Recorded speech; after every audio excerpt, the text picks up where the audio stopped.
এভারেজের অঙ্ক তোমাদের পরীক্ষাতে পড়বেই এবং তোমাদের করতেও হবে, কিন্তু নিজে এভারেজ স্টুডেন্ট থাকলে ভর্তি করতে পারবে না। দেখো কোশ্চেনটা, 10টি জিনিসের গড় মূল্য 89 টাকা, যদি একটি জিনিসের মূল্য 35 টাকা হয় তবে বাকি 9টি জিনিসের গড় মূল্য কত?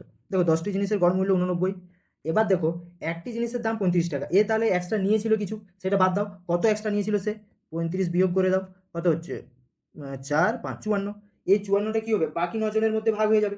তাহলে আগে ছিল 89 গড়, এখন 54 9 জনের মধ্যে ভাগ হয়ে যাবে, তাহলে 9 × 54, 89 6 হচ্ছে 95, তাহলে ডি অপশন রাইট উত্তর। তাছাড়া তোমরা এটা এভাবেও করতে পারো।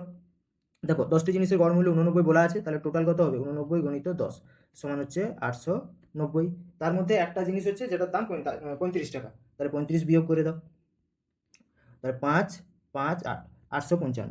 তাহলে এখন এই নটা জিনিসের সমষ্টি হচ্ছে 855, তাহলে এটাকে 9 দিয়ে ভাগ করে দাও, আমরা গড় পেয়ে যাবো। 855কে 9 দিয়ে ভাগ করে দাও, 9 9 81, 4 9 5 45 95। এভাবেও করতে পারো, তোমাদের যেটা সুবিধা হয়, তবে আমি বলবো এই প্রসেসটা করবে বেস্ট।